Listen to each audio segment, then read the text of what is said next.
Hi പ്രിയപ്പെട്ട കൂട്ടുകാരെ, കേരളത്തിൽ വന്യമൃഗങ്ങളുടെ ശല്യം എത്രത്തോളമുണ്ട്, അത് ഗ്രാമങ്ങളിൽ പ്രത്യേകിച്ച് ഇടുക്കി, വയനാട് ജില്ലകളിൽ എത്രത്തോളമുണ്ട് എന്ന് കാണിക്കാനാണ് ഈ വീഡിയോ ഇടുന്നത്. ഇതെൻ്റെ സുഹൃത്ത് എനിക്ക് അയച്ചു തന്നൊരു വീഡിയോ ആണ്. വയനാട്ടിൽ നിന്ന് ഭാഗ്യം കൊണ്ട് മാത്രമാണ് ചിലപ്പോഴൊക്കെ നമ്മൾ രക്ഷപ്പെടുന്നത്. കാട്ടാനകളും കടുവകളും പുലികളും കാട്ടുപന്നികളും എന്ന് വേണ്ട സർവത്ര വന്യജീവികളും നാട്ടിലിറങ്ങി ആൾക്കാരുടെ സ്വൈര്യ ജീവിതം തടസ്സപ്പെടുത്തുമ്പോൾ ഇതിനെതിരെ എന്തെങ്കിലും പ്രതികരിക്കണം എന്ന് നിങ്ങൾക്ക് തോന്നുന്നുണ്ടെങ്കിൽ ഈ വീഡിയോയുടെ അടിയിൽ ഒരു കമൻ്റ് ഇടുകയും ഈ ചാനൽ സബ്സ്ക്രൈബ് ചെയ്യുകയും ചെയ്യുക.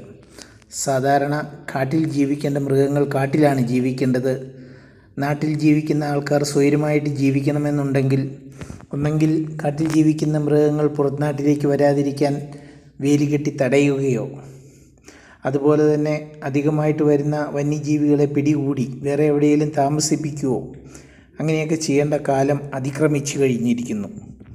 നാട്ടുകാരുടെ ജീവനും സ്വത്തിനും സംരക്ഷണം നൽകേണ്ട ഗവൺമെൻറ് തന്നെ നാട്ടുകാരായ ജനങ്ങളെ അവഗണിച്ചുകൊണ്ട് വന്യജീവികൾക്ക് മാത്രമേ സംരക്ഷണമുള്ളൂ എന്ന് പറയുന്ന ഈ അവസ്ഥയിൽ ജനം പ്രതികരിക്കേണ്ട സമയം കഴിഞ്ഞു എന്നാണ് ഞാൻ ചിന്തിക്കുന്നത്.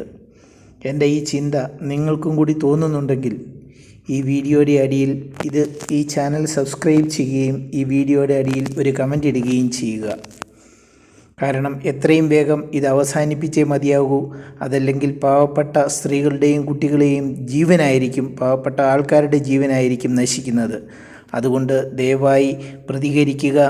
എപ്പോഴും ശാന്തരായിരുന്നിട്ട് കാര്യമില്ല. ദയവായി പ്രതികരിക്കുക. നമ്മുടെ ജീവൻ നിലനിർത്താൻ നമ്മൾ തന്നെ ശ്രമിക്കുക. നമസ്കാരം.